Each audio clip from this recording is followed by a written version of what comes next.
Hello everyone and welcome to the 13th online MLMU event. My name is Daniel Kuchta and I will be the host for today, representing the machine learning meetups platform with the support of Marketa and Marek in the background. The topic of tonight is MLOps and DataOps techniques using the Databricks platform, presented by Martin, Priyan, and Nikolai from Infinite Lambda. I would also like to bring to your attention our survey about the trends in serving machine learning models in the industry, which you can find at bit.ly/MLOps form. In the meantime, let me thank to our generous sponsors, namely Rosum, Seznam.cz, SAS, and Konica Minolta. And last but not least, don't forget you can ask questions at slido.com/MLMU, and we will get back to them after the talk. Now, without further ado, Martin, the stage is yours. Thank you, Daniel. I'm waiting for Nikolai starting the presentation. Can you please go on full screen?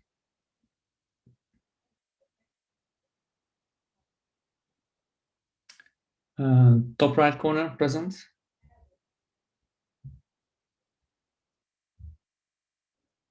Top right corner. Sorry, it's a little bit technical. Meanwhile, I can start. So first of all, thanks Daniel for the opportunity and also for the organizer that having us here in this machine learning meetup, and we can talk about very cool stuff.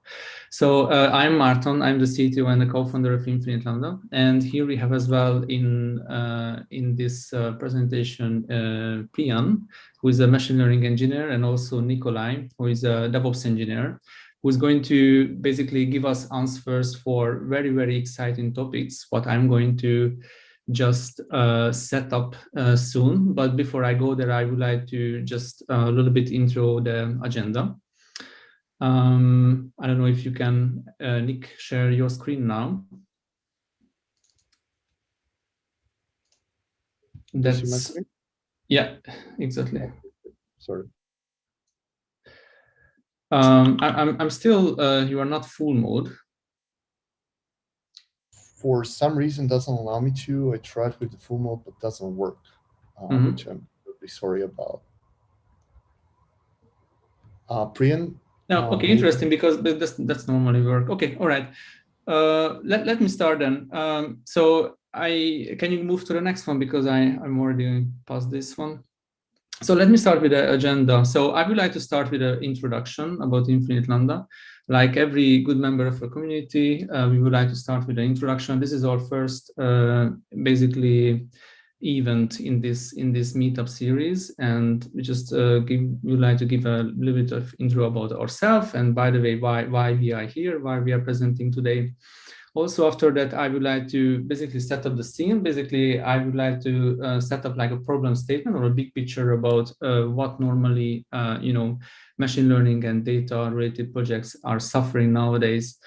And after that, who is going to help answering this question is going to be Nikolai first, who is going to talk about advanced DataOps practices in Databricks notebooks. And after that, Priyan is going to have two topics. One of them is going to be how to run Databricks jobs in containers, also using like DevOps principles. And the second one is then CICD for machine learning in Databricks. If you can go, Nick, please, for the next one, then I'm going to go with an introduction. So who we are. So we are Infinite Lambda. We are a fairly new company. We started 2 years ago, actually, and we already basically have, with the headquarters of London, UK, but we already started to have engineering hubs in many locations, mainly France, Hungary, Bulgaria, and Ho Chi Minh City and Vietnam, just started recently. And by the way, why we are presenting in this meetup is because we just recently opened an office in Košice, Slovakia. What sort of projects we are working on is actually, so our main competence is basically data and cloud data platforms, data lake projects, data warehouse projects, our main expertise is basically analytics and machine learning, but also on a little bit from a wider point of view, we work on cloud application development projects and also cloud security assessment. So what sort of engineers we have at Infinite Lambda? We have data engineers, app engineers, as you can see on the skills in the middle column, analytics engineers, DevOps engineers, ML engineers. We are now around over 80 engineers. I also first mentioned that we try to be very big on training and teaching. And that's why, as a kind of internal project, I highlighted Academy. We just started recently our DevOps Academy, but also we would like to start soon an Application Engineering Academy. If you go to the next slide, Nick, I'm going to talk about the stack landscape, what we have at Infinite Lambda. I'm not going to go through each of everyone one by one. Basically, I think for most of you is going to be very similar, these logos.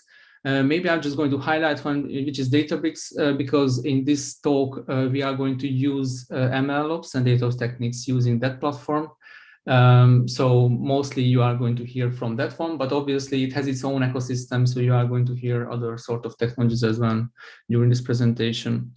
So let me start to basically settle the scene and start from a little bit from high level, starting with a big picture and what we are going to talk about, what's the today topic about. So if you think about that, a team and engineers as individuals as well have a very, very challenging task being in a data project or in a machine learning project. So it's challenging because it has basically pressure from many, many sides. First of all, there is a pressure from technology side. So it's very, very complex and challenging that how long and how complicated a data lifecycle could look like.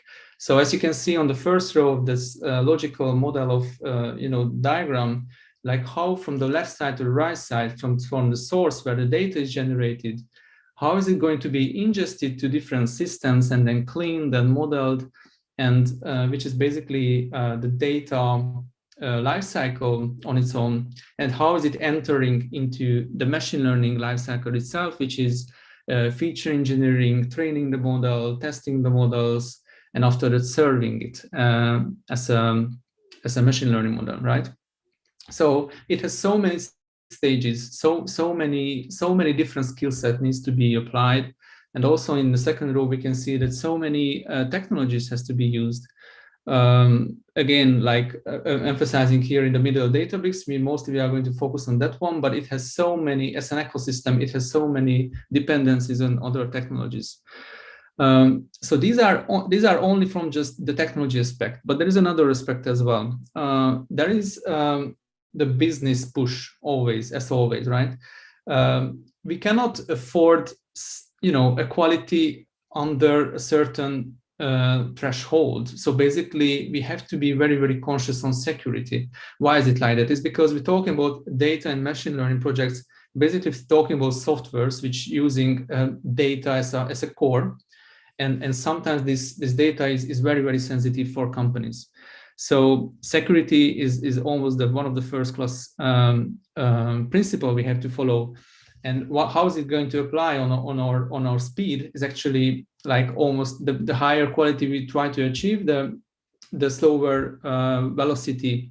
Sometimes it has the impact impact. On the other side, if you think about it, like business as usual, we have to respect the business, that the business requirements are always going to change, always. So the business expects that we have to be agile. We as an engineer, we as a team, the project has to be agile. We have to react quickly on basically fast changes. So there are so many aspects, so many push, which are going to impact and has effect on basically the success of a data project.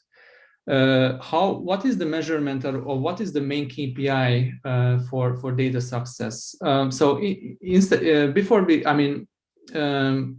Without going into any domain detail or anything really detailed, there are high-level KPIs, which, by the way, applies as well as on software engineering, but as well as on data and machine learning projects, which is, by the way, research by Google. You can see on the on the link on the presentation. It's called the DORA research from Google. And I'm just going to highlight from these two important KPIs. And this one is the lead time and the deployment frequency. So if our software is basically performant enough on these two KPI, that high likely that our project is going to be successful. Again, like it's not the only two KPIs. There are other two KPIs. I just highlighted the two one. And that's actually the topic what Nick and Priyan is going to talk about, how we can make our software or data and machine learning software more performant against these metrics. So I'm just going to pass it now to Nick, and he's going to continue and basically try to give us answer how to use DataOps practices on the Databricks notebooks. And also, we are going to talk about as well from the container solution and not just a notebook solution, but this one is more going to talk, that part is more, Priyan is going to talk about and explain it further. But now I'm going to pass it to Nick to explain the notebook solutions.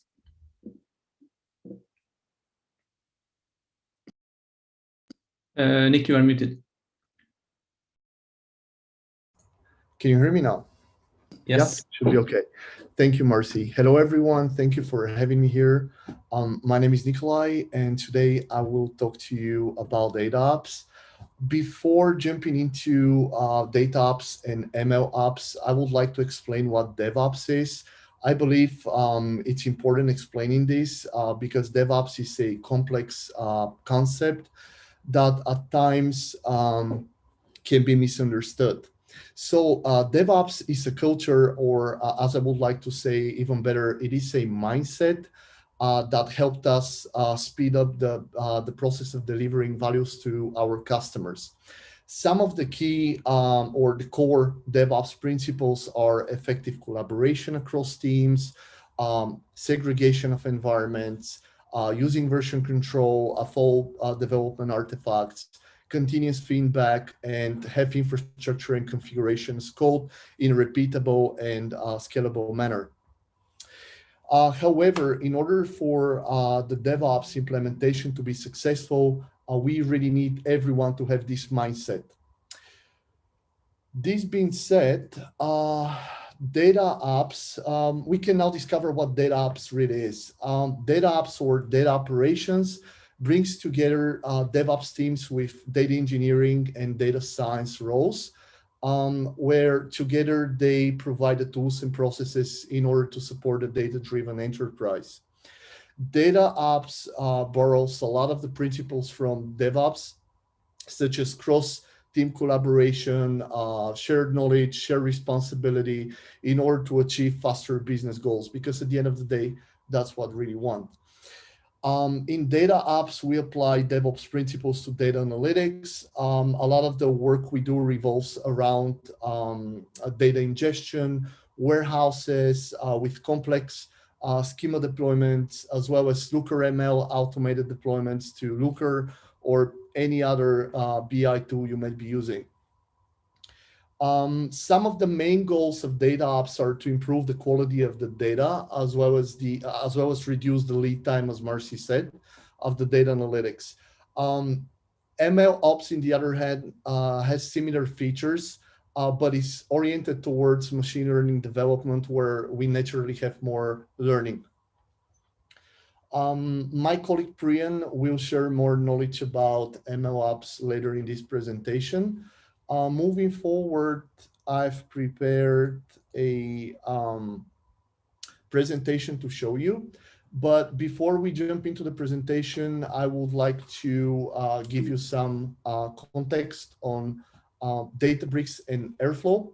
So Airflow is a workflow orchestrator where we write Python documents. And these documents are called docs. Each doc contains execution order and logic of those tasks. This way, we write a certain logic, and Airflow makes sure that it executes exactly the same way we wrote it. Databricks, on the other hand, is a Spark as a service platform for big data processing.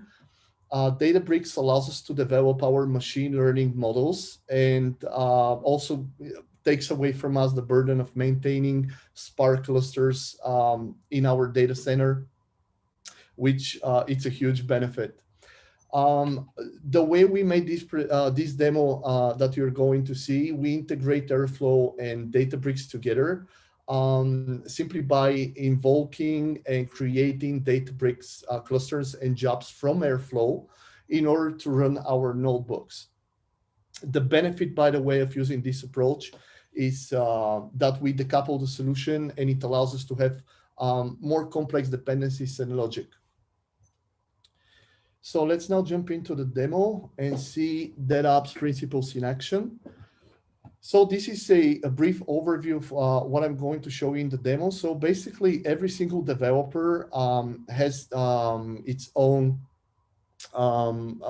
user space inside Databricks where they can develop the code, and their workspace, it's integrated with a GitHub repo, so they can check out and they can commit their notebooks to the main branch, or I'm sorry, to their branch, and then they can create a PR request where they can try to merge their changes to the main branch.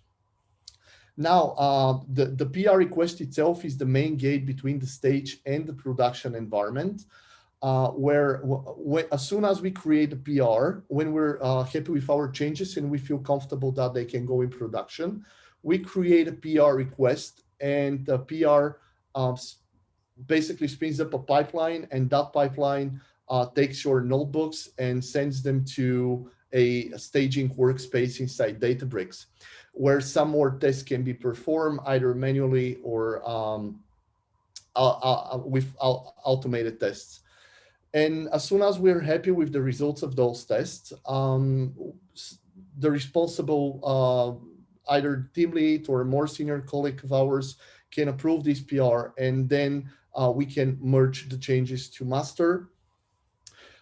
There is one important concept that I would like to say here. This is the data AI chat ops, where we have a Slack channel, and pretty much everything that's happening in the pipelines and GitHub and Databricks gets outputted to a Slack channel. And there we have some more complex logic, such as step functions, Lambda, where we can also automatically assign personnel to the PR to be able to review and approve. And then once we approve the PR and we merge the code, then it will trigger another 2 release pipelines. The first one will take the notebooks and we'll send them to a production workspace inside Databricks under a version folder. So you're going to see in the demo how in the production workspace, we have a lot of version folders, and each version is unique. This way, we are able to create rollback deployments in case something goes wrong, and gives us the opportunity to also use some more advanced logic such as blue-green deployment and so on. The second pipeline will send the Airflow DAGs that I was talking about. We'll send them to S3 in AWS, from where AWS will, Airflow will pick them up and we will execute them accordingly.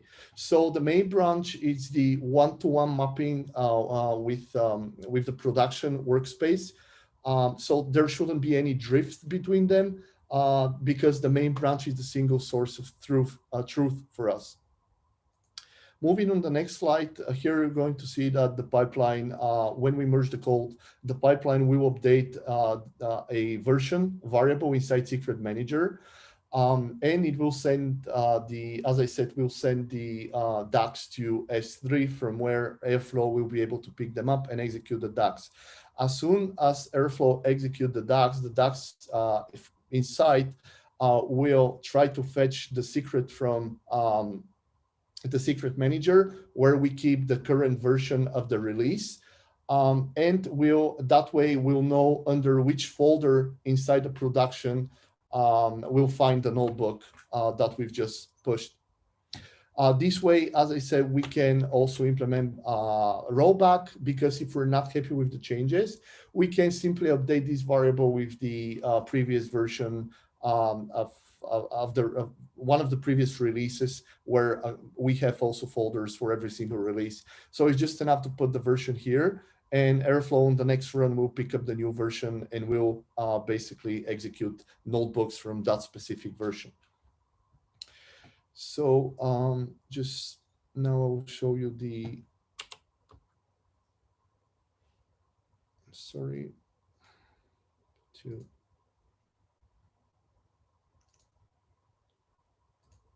show the demo. So this is Databricks. This is Databricks UI. And I've already integrated here my workspace with GitHub. And right now I'm just going to go to my workspace, and I'm going to open my GitHub integration, specifically the main branch, and I'm going to create a new branch here. Now, I want to take your attention into how I name my new branch. I name my new branch after my Jira ticket. This is important because this helps us have traceability of what happened, and also for what happened and why the changes are necessary, from where are they coming from. And you're going to see in the staging environment, when we create the PR, the pull request, it will also create a folder under the staging pointing to that Jira ticket. So this way we can have one Jira ticket, but we can have multiple branches associated with that Jira ticket. So I'm going to create the branch.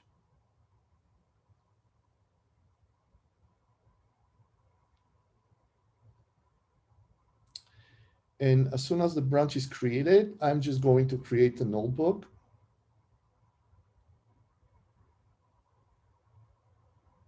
And just for the sake of the demo, I'm just going to clone an existing notebook.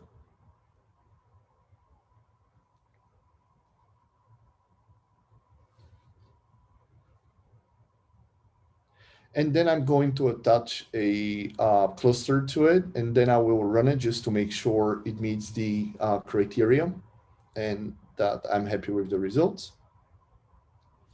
It's just some simple SQL code. So we can use this in machine learning for data modeling or anything that we would like. So in this case, I'm happy with the changes, and I will commit my changes to the GitHub repo, to my branch.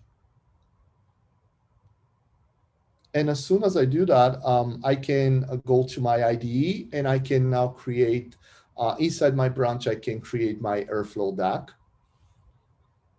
Which is what I'm doing. I'm just going to pull the latest from my branch locally. And then I'm going to create a DAC. Now, just for the sake of the demo, I'm not going to write a new DAC. I'm just going to update an existing one. And this is how a DAC looks like. It's just Python code where we import Airflow libraries, and we're able to describe clusters for Databricks as well as Jobs API in order to be able to execute those clusters and notebooks also with a scheduler.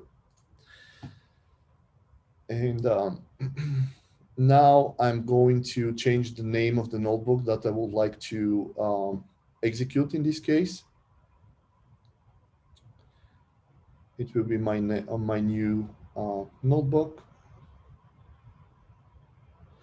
And those two are, by the way, the variables that I was talking about when I showed you Secret Manager and Airflow. Whenever Airflow executes this DAC, we'll fetch the secret from Secret Manager, which will point to which build version to point this notebook and take this notebook from in order to be able to execute it.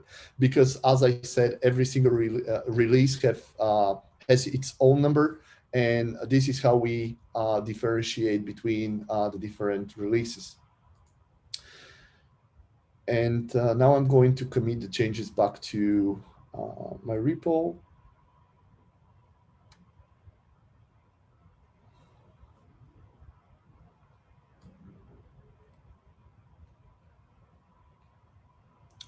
And once I do that, I will go back to GitHub and I will create a pull request, which I will do right now.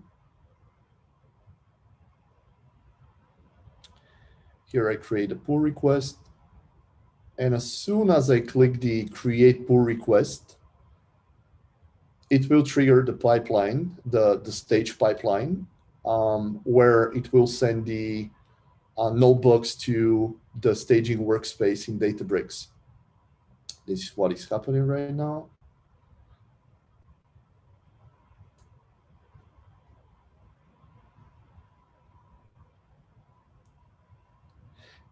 And then I'm going to show you the staging workspace inside Databricks.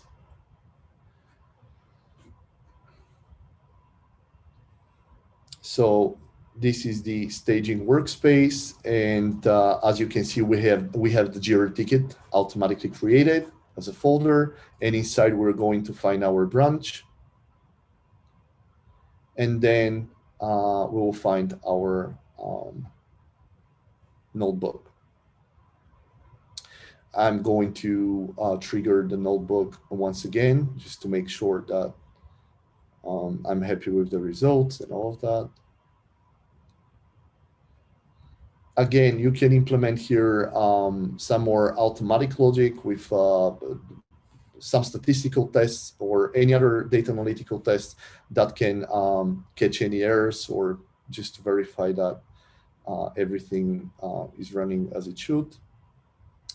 And then as soon as we're happy with the results, we can merge, and then it will trigger two pipelines. The first one will deploy the notebooks to the production workspace, and the second one will pick up my new doc and will send it to S3, from where Airflow will be able to execute it.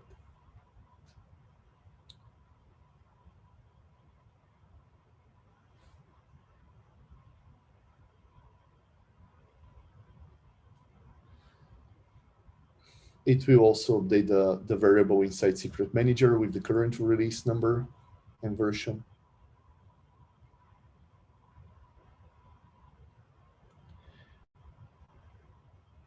And now, as the code is being already merged, and I'm sure that everything is already in production, then I will go to the production workspace. And then you will see the version folder of the latest release. So how do we make sure that we always, how do we make sure that this is the latest version? Because going back to the architecture that I showed you, we have a ChatOps channel in Slack where literally everything gets outputted there in a very nice format. And it also is going to say that the latest version has been deployed, and also with the number of the latest version. And now I will go to the latest version of the notebooks.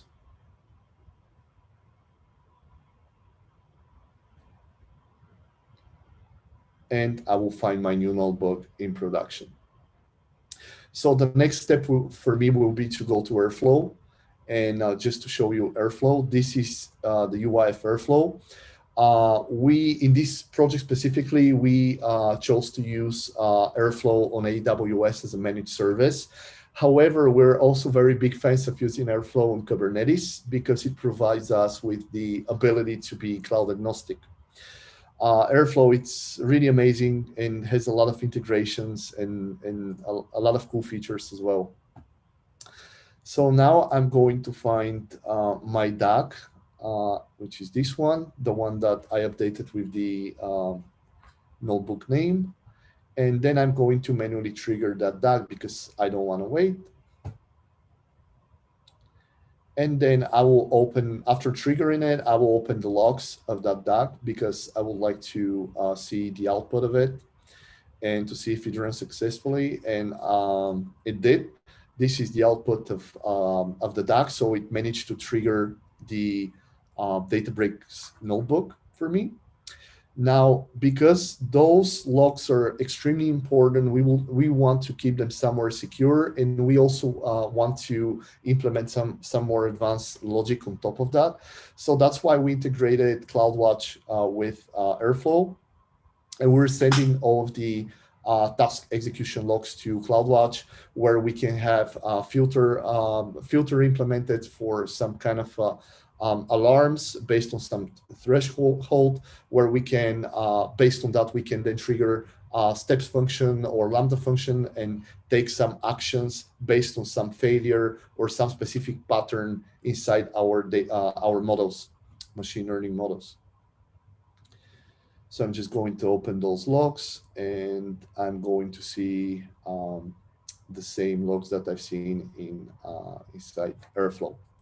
So this was the demo, and just a brief conclusions. So what did we achieve doing this? We managed to reduce both the cycle and lead time dramatically from weeks and months to literally 5 minutes in this case. We have more control, visibility, and traceability. We definitely have more collaboration and shared responsibility across the teams, have more confidence in feedback of our analytics. And most of all, that way we can definitely make our colleagues and clients really a lot happier. Hope you liked it. And so I will stop sharing so Priyan can continue. Thank you, Nikolai. You're welcome. So let me share my screen.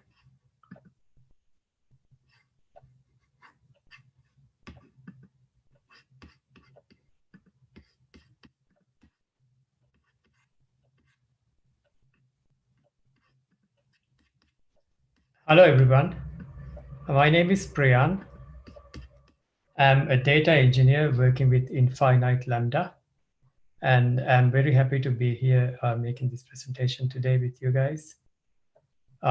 So I'm going to talk about running Databricks jobs in containers. And also, I'm going to talk about how to create a CICD pipeline very easily for machine learning jobs and run on the Databricks platform. So when is a good time to use containers over notebooks? What is the use case behind it? Notebooks present a great way to collaborate and develop your jobs as a team. But if you want to really scale, if your team is growing and you want a more structure to your project, you want more auditability to your project, and you want to structure your project within a Python project structure, and you want to write test cases, you want to also write a regression test framework, and you want to manage dependencies easily between different components of your project, and deploy different components separately, and have the ability to run them separately. You can have all these features if you run the jobs within containers. And it gives you much more power and flexibility. And it makes it very easy for, say, for example, if you onboard a new developer and your project is already going on for like several years, and you have a huge code base, and it makes it easy for new joiners to go through the Python package structure and quickly understand how the jobs have been developed using various libraries and frameworks you have developed in-house, and then how the dependencies are managed, and all these things will be very clear and in one place if you create a project like this. So this is a high-level overview of how this project can be structured.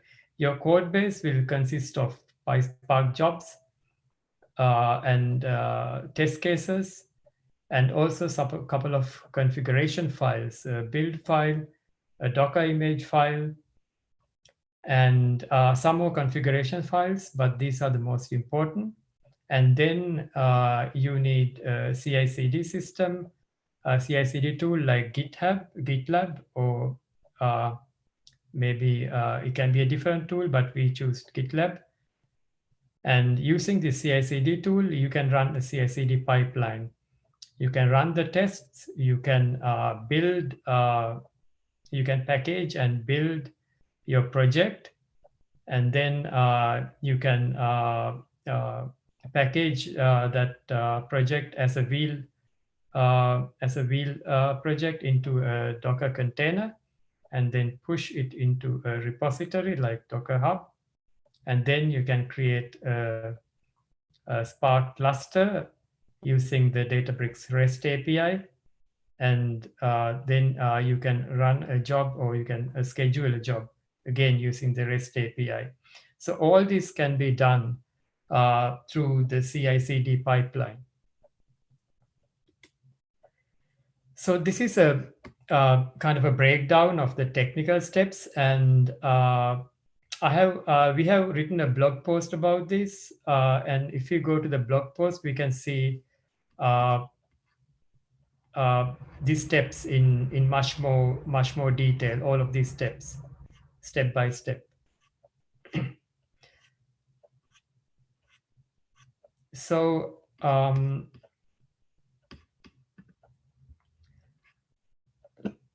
I'm not going to go through all of these steps, because the next topic I'm going to talk is more interesting, and it requires more time.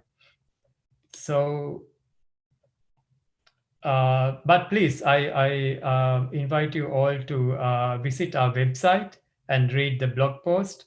And in our website, we'll have a lot more different blog posts about data engineering, MLOps and DevOps, written by our team members. And please take some time to read these blog posts. So the next topic is continuous delivery for machine learning on Databricks. So first, let's go through some definitions, and let's look at some challenges we face when we are trying to do CI/CD on top of machine learning jobs. And then we'll go through a case study using another open source framework called Databricks CICD Templates.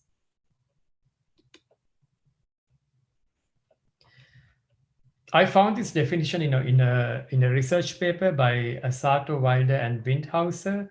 So essentially what it means is, if we consider the traditional software engineering life cycle,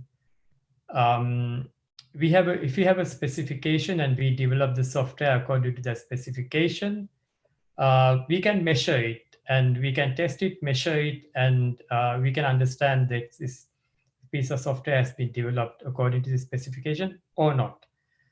But the machine learning life cycle, it's much more complicated. It's very difficult to decouple code data and models in the machine learning life cycle. They are very much interrelated. And what you try to do in a machine learning project is that you try to optimize a matrix or a set of matrices. And it has to be done very iteratively. If your data changes, your model changes. And your data will probably change continuously. And this will affect the model. And as your data changes, you might also need to go back and change your code. Or even if your code is, even if your data does not change, you might need to keep changing your code and generate new features to try to improve your model. Or you might even try different technology stack to develop the model in a different technology stack. If you are, for example, if you are using Keras and TensorFlow, if there's a newer framework like maybe PyTorch, you might try to develop a model using PyTorch and see if you can get better results that way. So this life cycle is continuously evolving, and not only the code. You say you have to deploy your code into production in a CI/CD pipeline, but not only the code, you have to also manage the models as well. So you have to consider how to manage the life cycle of the model. You have to, if your model is in production, and if you want to promote a new model into production, you need to be able to do some kind of a comparison between the new model, which is in a staging environment, and the model in production, and promote the new model into production, retire the old model into another stage. And then you need to keep track of all these changes. And also you need to keep track of the data and the code, which went into these changes. So these are some of the challenges related to MLOps. And let's see how we can address some of these challenges.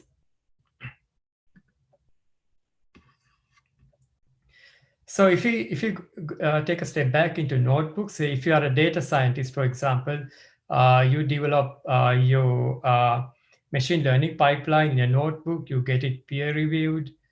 The advantage of a platform like Databricks is you can scale as much as you want. So you can scale in terms of the data, you can scale in terms of the execution power. You can train distributed machine learning models. You can do a lot of things in Databricks. But what is difficult to do is streamline a these models, this process in a CI/CD pipeline. If you try to streamline it yourself and try to build a CI/CD pipeline with MLOps, you might have to go through a lot of documentation related to Databricks and a lot of documentation related to REST APIs. And it can take a lot of time and effort even for a team of engineers. So Databricks has come up, luckily for us, Databricks has come up with a really cool solution for this. They have released an open source project called the CICD Templates. And using CICD templates, data scientists can very easily create a CICD pipeline with their machine learning jobs. And this CICD pipeline can be MLOps enabled as well. So if I highlight at a very high level some of the features, you can create a production-ready pipeline with a few steps, and you can automatically hook GitHub Actions to run tests and deployments on Databricks upon a GitHub push. And then when you want to release your pipeline into production, you can tag a release on GitHub, and this will trigger another pipeline in CI/CD.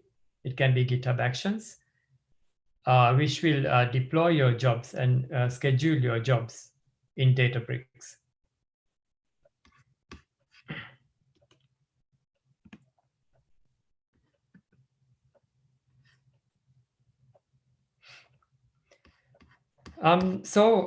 This framework is using MLFlow, some of the modules in MLFlow. So I will give a very brief introduction to these modules. MLFlow tracking is used to record your experiments. Basically, it can record the input parameters, the output matrices, and any other metadata related to your ML artifacts. It can be a code artifact you build, it can be a model you build, and it's basically the heart of MLFlow. And then it also uses MLFlow Modules. MLFlow Modules is a package where you can basically package your machine learning model in a very abstract way. For example, if you develop your machine learning model with Keras and TensorFlow, you can package it as a Python function or a PySpark UDF, and then maybe with PySpark with SQL you can use this function, and you can generate the output.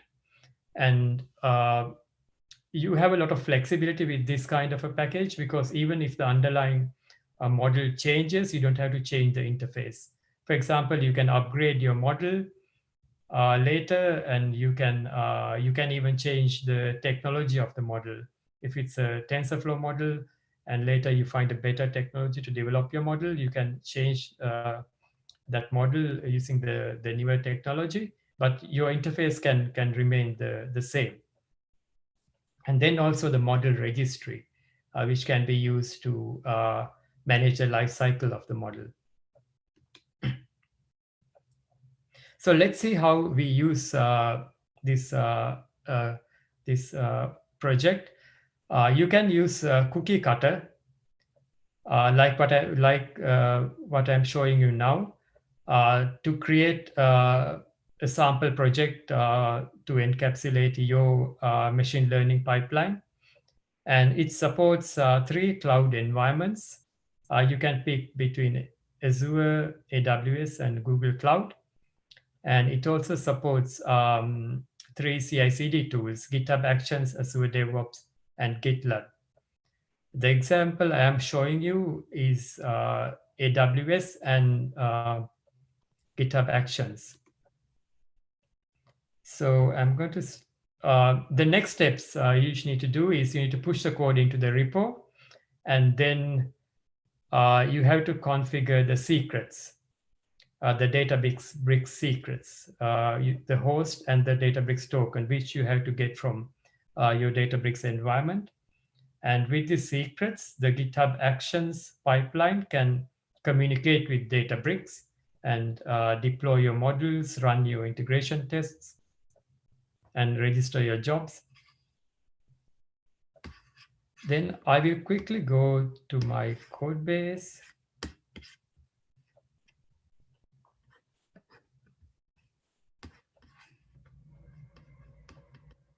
And show you the structure of the project.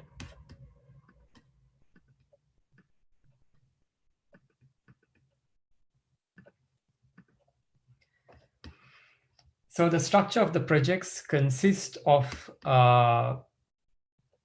tests, development, dev tests, and integration tests. Dev tests are tests you can run on your local environment, or the tests which will run inside the GitHub runner. And these tests will run with a small set of test data, and the integration tests will actually run on the Databricks environment with a larger set of data. And if you look at this folder called New York Taxi Prediction CICD, this is where your models and your pipelines will be created. So by default, there'll be scaffolding for 3 different pipelines: a model training pipeline, a model evaluation pipeline, and a consumer pipeline. So the training pipeline will actually be the main pipeline, which will take the data, train your model, and send your model into MLFlow experiment. And the model evaluation pipeline will run in conjunction with the training pipeline, maybe after the training pipeline, and it will compare the models. It will compare the model in production, current model in production, against the models, the newer model you just trained with your training pipeline. And if then the newer model is behaving better, then it can promote the latest model into production and retire the old model. And the consumer pipeline is a pipeline where you consume and produce a result from using the model. So if I go into more details about on the training pipeline, here you can see it is using MLFlow, and it has a run ID and experiment ID, and it is loading the training data. It is using the training data to create a model, and then it is running an evaluation pipeline with the training data and the model it created, and it's getting some matrices, and then it's going to log everything, the matrices, the model, and the parameters using MLFlow into the MLFlow experiment in Databricks.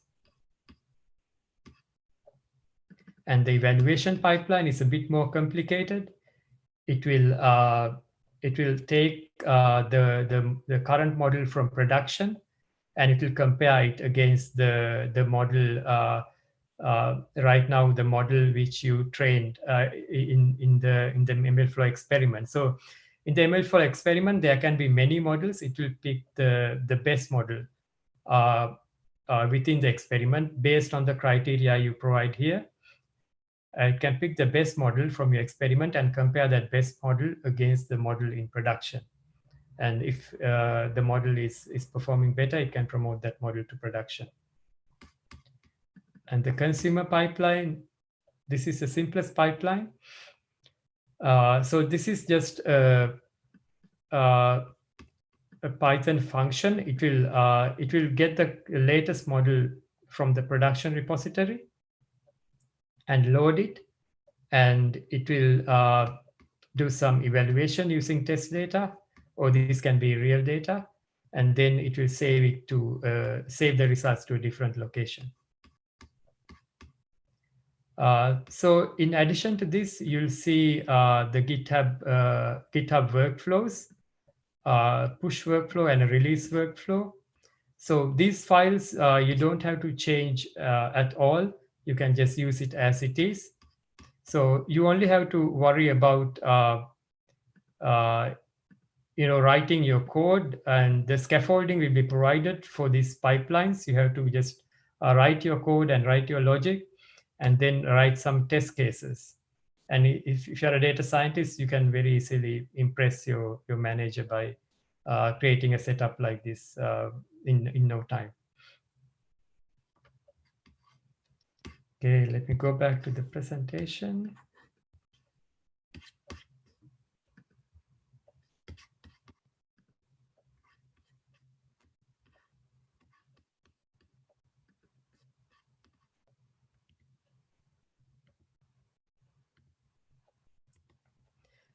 So this is again a description of the push flow.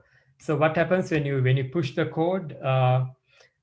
When you push the code, it will run the GitHub runner will run some local tests, and if the tests are successful, it will package your project into a wheel file, and then log that project, send that wheel file into Databricks. It will actually send it as a MLFlow artifact. So in this case, it's not actually the machine learning model. It is saving in MLFlow artifact in the MLFlow experiment. It is the complete the build itself. It is saving, and then it will use this build to run some more integration tests with a larger data set. And if those tests are successful, it will send the return back to the GitHub runner, and then the GitHub runner will mark success or failure, and basically your build will be green if the integration tests are successful. And if you look into the release flow, it's very similar. There's only one additional step, that after running the integration tests, it will also register the 3 pipelines as jobs in Databricks, and it will schedule those jobs. So this is a snapshot of the GitHub runner, different stages of the GitHub runner. So you can see it's setting up the runner, it's installing dependencies, running the test cases, building the artifacts, deploying the artifacts, and deploying the artifacts has taken like 13 minutes. So it's basically communicating with Databricks environment, sending the artifacts, getting the result back, and then only it will complete the job. So this is a snapshot of the jobs which are registered after the release flow is successful. It has registered the 3 different pipelines. And this is a snapshot of the model in production. So we have come to the conclusion now. In summary, we discuss in a broad way the complexity of the machine learning lifecycle, and also the need for different teams and systems and technologies to interact to enable MLOps. And out of this complexity, we discuss some solutions which can help you to reduce this complexity and streamline the different activities related to MLOps. And this include advanced CICD setup with Airflow to run and schedule your notebook-based jobs, and then a container-based solution to structure your PySpark jobs on Databricks. And also we discuss the open source framework which combines CI/CD and MLOps for Databricks jobs. So thank you, everyone. I hope this session was useful. Thank you, guys. It's been an interesting talk about the internals of MLOps and DataOps. Now let's look at some of the questions that we have in Slido. So the first one, have you considered using DeepNote for your notebooks? Do you know DeepNote? Me personally, I heard about DeepNote. I haven't used it, but if I'm not mistaken, it's not. So it's completely different product from Databricks, right? So it's got 2 different tools. I mean, in this talk, we mainly focus on Databricks. But me personally, I don't know if Priya, you use DeepNote ever. Have you used that one? But me personally, never used. I haven't used DeepNote. I would like to, but not yet. Yeah, and I'm not sure like how much capability it has in terms of CI/CD, but I would like to hear more about that. I don't know if who raised that question, but if you can reach out us in any, is there any recommendation on this topic, then we would like to hear that more. By the way, it's a Slovak startup. Slovak startup? Yeah, the DeepNote company it's a Slovak startup. All right, nice. Is the setup Nikolai covered described in some sort of blog post, or can you recommend good sources for more details on the setup like this? Yeah, I guess you have some blog posts on your website. Is that correct? Specifically for this solution, we still don't have. We're about to write a blog post exactly about this solution, but currently we don't. If I have to recommend any good materials, maybe I will recommend the Databricks official documentation. They have a lot of information specifically on Airflow and with a lot of very, very nice examples. So they have some blog posts as well on apart from the documentation, they have some blog posts as well written by Databricks solution architects. Yeah. Cool. Are there any alternatives to Databricks that you considered using instead? Maybe I can answer this one. So, by the way, we try to give you real world examples. we try to, in such a meetups like this one, we would like to talk about like as real things as possible from the industry. So in that exact, I mean, from that specific case, that was an already kind of decided solution that we go with Databricks, because Databricks was a preferred basically solution, and it was already set up. So we haven't even went into any assessment like what else we could recommend. But like still like answering your question, like, let's say if the exercise is what else we could recommend for instead of Databricks, is that I think first we have to first we have to ask the question like what exactly, because Databricks is good for many things, right? So Databricks can be used as well for data transformations as well because of the Spark engine. But also like Databricks over the time, you know, they started with Spark, and over the time they basically, you know, adopted other open source technologies like Delta and MLFlow. And that's how they extended their functionality into ML Word, right? So if the question is if there is any alternative in terms of data like transformation, yes, there's many opportunities. If the question is more about like in terms of ML as a context, then I think, I mean, MLFlow itself, it's an open source stuff, so it can be, it doesn't have to, you don't have to use Databricks for that. If I'm not mistaken, you can use, I mean, it has its own server, an own service, but also you can use it on your own machine. But there are, you know, other sort of deployments like Kubernetes-based deployments. I guess the Kubeflow, right, one of the most popular one. I'm not sure if there is any very major. I mean, obviously there are the ones which is the cloud services, right? So each of every cloud has its own service, which is not, but they are cloud specific services. So I'm talking about such as SageMaker, or, you know, in Google there is its own, and Azure has its own. So the question is very broad, so it's hard to answer for this, but yeah, it depends from what aspect. Okay, the next question is, sorry if I missed it, but if you want to run a model for predictions as a service or server, how do you deploy that? Is there a container with API? Actually, here you can, I will answer this. So you can deploy it in different ways. Here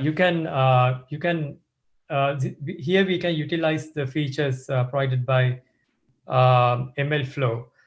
You can use the MLFlow modules, where you have the model inside the MLFlow containers, and then you can refer to this model using a function. This function can be described either in a notebook, or this function can be invoked in a container. So the model will always be deployed inside the MLFlow registry component, and then this function can just refer to this model. I hope that answers the question. Yeah, I guess so. Thank you. And the very last question, how can be this framework used by data scientists who prefer some drag and drop GUI, or do you assume that data scientist is always a pro coder? That's a very good one. I like that question, is because that's so common, right? Because normally if a company starts with a data science project, you know, they obviously start with data scientists. But for such techniques, what for example we show there, but obviously there are other techniques as well. I mean, some sort of DevOps skills is required. So how would I approach this is that first DevOps or platform team has to come and basically build out the foundation and the basics, which can be later on be used by data scientists easily. So that's such a kind of custom frameworks and bespoke frameworks. It's not something that like anyone who can just download and using a GUI can just install quickly. It has some custom automatization, obviously, and it has to come from, I guess, a DataOps, MLOps, DevOps expert, or at least that's my experience. Thank you, Martin. Before we move on to the networking part, don't forget about the next talk, which is scheduled for 21st of April. Folks from Avast and Datasyntex will share their experience about building feature stores and ML production pipelines.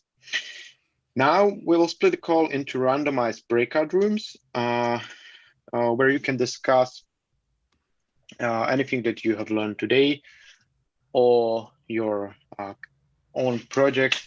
So please stay connected.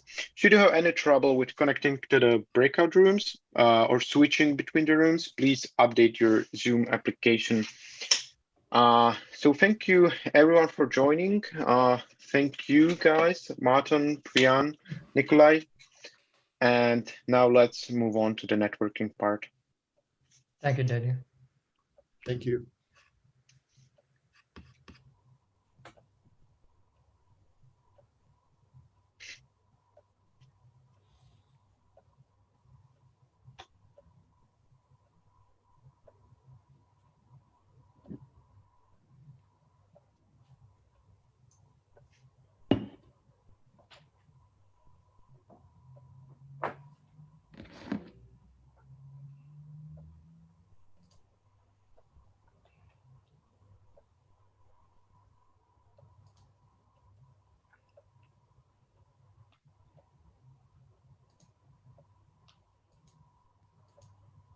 Just let me quickly add that for the breakout rooms, there should be either a modal window or an icon saying breakout rooms in your Zoom application. So when you click it, you should have the option to pick one of the rooms and join this room.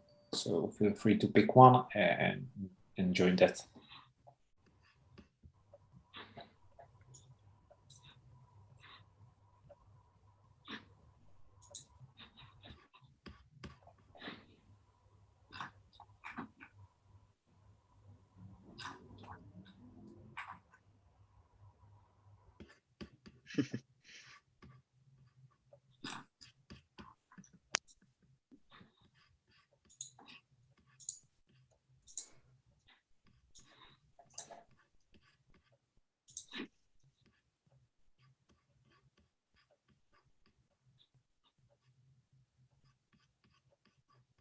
It seems that we have some sort of small issue with the breakout. It doesn't work for me. I tried to join.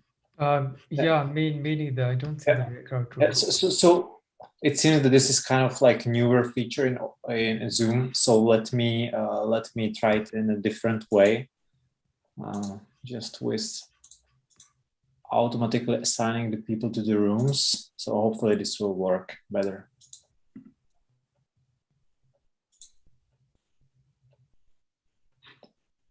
So now you should see some kind of a window inviting you to the room already.